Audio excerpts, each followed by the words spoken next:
달러가 전날에 1,480원까지 상승을 했었습니다. 하지만 미국의 재무장관인 스콧 베선트 장관이 원달러 환율이 현재 펀더멘털과는 다르게 너무 약세로 흘러가고 있다라는 그런 이야기를 했습니다. 그러니까 원달러가 많이 높아지니까 오히려 미국에서 이야기를 해서 이제 원달러를 낮춰주려고 하는 것이죠. 그렇다면은 미국이 한국 경제를 배려하고 있다. 한미 동맹에 굳건합니다. 과연 이 영상을 보고 계신 분들은 진짜 그렇게 믿으십니까? 냉정하게 말씀드리면은 자본주의 시장에서 배려라는 단어는 존재하지 않습니다. 헤지펀드 매니저 출신인 이 베선트 같은 인물에게는 더더욱 그렇습니다. 지금 베선트가 쳐준 이 1,460원이라는 안전 펜스는 우리를 위한, 대한민국을 위한 구호물자가 아닙니다. 이건 철저히 계산된 미국의 비용 통제이자 한국 기업들을 향한 투자 완공 보증 수표일 뿐입니다. 오늘 영상을 끝까지 보신다면 왜 베선트 장관이 환율을 이렇게 이야기했는지, 그리고 코스피가 어디서 고점이 나올지에 대한 그런 이야기를 좀 하려고 합니다. 지금 미국의 최우선 과제가 뭔지 아십니까? 저렴한 수입품 소비하는 거, 그런 거 아닙니다. 자국 내 제조시설 확충과 고용 창출인데요. 그래서 이 금융 전쟁에는 선의는 없다.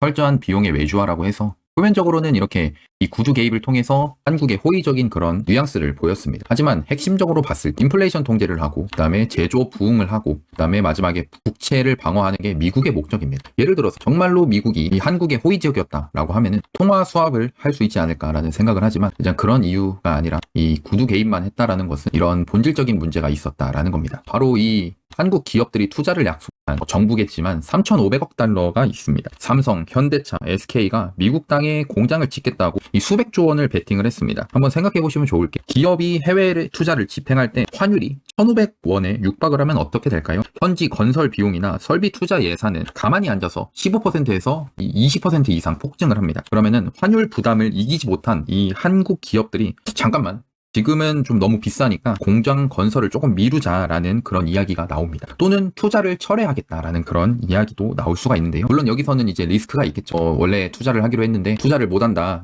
그럼 미국에서도 가만히 있지 못하겠지만, 반대로 이제 우리나라에서는, 우리나라 기업 입장에서 지금 환율이 너무 많이 올라가지고 이 지금 상태로는 투자할 수 없다라고 하면서 환율이 내려가면은 하자라는 그런 이야기를 할 수가 있습니다. 근데 이게 지금 트럼프 행정부에게는, 트럼프 정부가 있는 동안은 가장 뼈아픈 리스크가 되는데요. 트럼프는 임기가 정해진 우리 CEO랑 같습니다. 어떻게 보면은 자기 임기가 끝나는 뒤에 이렇게 공장이 짓고 공장이 돌아가 봐야 의미가 없다는 겁니다. 자신의 임기 동안에 공장이 지어져야 된다라는 건데요. 그래서 이 베선트 장관이 한국을 돕는 게 아니라 미국 내 산업 부흥을 위한 비용 통제를 한 것입니다. 이 베선트 장관은 이 시장의 심리와 리스크를 누구보다 잘 이용하는 베테랑 중에 베테랑입니다. 그래서 그는 좀 아는데요. 말 한마디로 이렇게 수조 원의 가치를 움직일 수 있다라는 겁니다. 사실 이번 발언은 한국 정부에 주는 메시지가 아닙니다. 그동안에 이제 우리가 확장 재정, 돈 풀기 같은 그런 확장 재정을 하면서 이 원화가 약해질 것에 베팅을 한 거대 투기 자본, 즉 헤지펀드들에게 향한 경고입니다. 그걸 잘 아는 거는 자기도 이런 헤지펀드에 속해 있어봤기 때문에 더 잘 아는 겁니다. 뭐 흔한 말로 이제 나 재무장관인데 너네 자꾸 원화 밑으로 내리면 내가 가만 안 있겠다라는 그런 협박을 했다라고 보시면 됩니다. 그래서 이 한마디에 투기 자금은 좀 움츠러드는 모습입니다. 미국은 돈 한 푼 안 들이고 말 한마디로 원화 가치를 좀 방어해 줬습니다. 그 덕분에 한국 내 자산 가치가 급락하는 것을 막아준 셈이죠. 하지만 공짜는 없습니다. 이 이면에는 더 무서운 생존 전략이 존재하는데요. 작년에 4월달을 기준으로 하면은 트럼프가 관세를 엄청 많이 때렸습니다. 그 관세를 이제 때리면서 트럼프는 사실 주식시장이 내려가는 거는 그렇게 신경 쓰지 않았습니다. 하지만 트럼프가 신경을 썼던 것은 바로 이 미국채 시장이었는데요. 이 미국채 10년물 금리가 지속적으로 상승을 하니까 트럼프도 이 관세에 대해서 좀 철회를 하는 식으로, 우리가 흔히 이야기하는 이 타코라고 하죠. 그 트럼프 밈이 생길 정도로 좀 한 발 물러나는 모습을 보였습니다. 그래서 이렇게 달러가 지나치게 강해지면은 벌어지는 일들은 각국의 중앙은행들이 자국 통화 가치를 방어하기 위해서 자기들이 들고 있는 미국채를 시장에 내다 팔기 시작합니다. 그래서 우리도 보면 미국채일 수도 있지만 국민연금을 통해서 해외 투자를 하고 있는데, 그 해외 투자의 주식 비율이 줄어드는 것처럼 이 각국에서 자기들이 들고 있는 미 국채를 시장에 내다 팔기 시작합니다. 이렇게 보면은 세계적으로 국채 매도가 쏟아지면서 국채 금리는 폭등을 하게 되는데요. 이거는 막대한 부채를 안고 있는 미 재무부에게는 재앙이 됩니다. 이자 비용이 감당 안 될 정도로 불어나게 되는데요. 즉 베선트 장관은 한국을 챙겨주는 척하면서 실제로는 미 국채 시장에 잠재적 매도 압력을 사전에 차단하려는 고도의 방어 기제를 작동시킨 겁니다. 일본과의 관계도 봐야 되는데요. 엔화가 150엔, 160엔을 향해 가고 있는데 원화마저 1,500원을 넘어가면 이 동아시아 전체 통화 시스템이 붕괴가 되는 겁니다. 이거는 단순한 환율 문제가 아니라 미국이 설계를 한 공급망 재편 자체가 흔들리는 시스템 적인 리스크인데요. 재밌는 거는 이제 베선트 장관의 태도입니다. 지금 시장에서 잘 보면은 베선트 장관이 한국 원화만 구두 개입을 했습니다. 그러니까 원화에 대한 펀더메탈 이야기하면서 구두 개입을 했지만 엔화에 대해서는 따로 구두 계약을 하지 않았습니다. 그러니까 은근히 이렇게 방관을 하면서 완급 조절을 하고 있다라고 보시면 되는데요. 지금 볼 거는 이제 코스피는 사상 최고치를 경신하고 있습니다. 아마 많은 분들이 또 환호를 하고 있을 거고, 이제 반대로 이제 반도체나 로봇 같이 이제 계속 상승하는 종목이 아니라고 하면은 소외를 받고 있는 그런 시장일 수가 있습니다. 냉정하게 물어보면은 과연 지금의 이제 상승이 우리 기업들의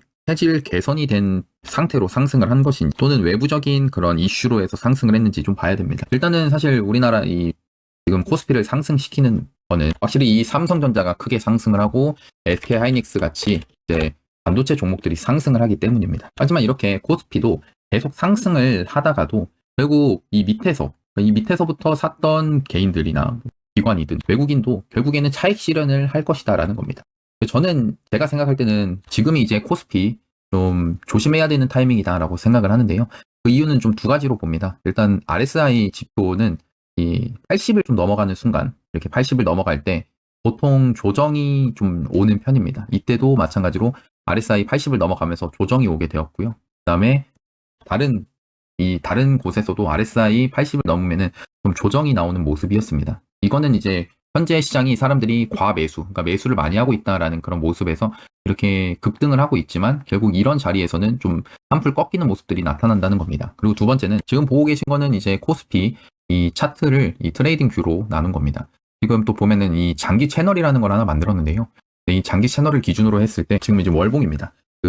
이렇게 이걸 무슨 의미로 뜻하냐면은 이런 구간이 오면은 좀 저항을 맞고 내려갈 수 있다라는 그런 구간이라고 보시면 됩니다. 마찬가지로 이런 자리에서 한번 지지를 받고 올라갈 수 있다라는 그런 거를 뜻하는데, 네, 이제 잘 보시면은 현재 위치를 좀 보면은 주봉으로 좀 보고 일봉으로 이제 좀 낮춰서 보면은 현재 구간 자체가 서서히 이 채널 저항 구간에 이제 다 질려는 모습이 만들어지고 있습니다.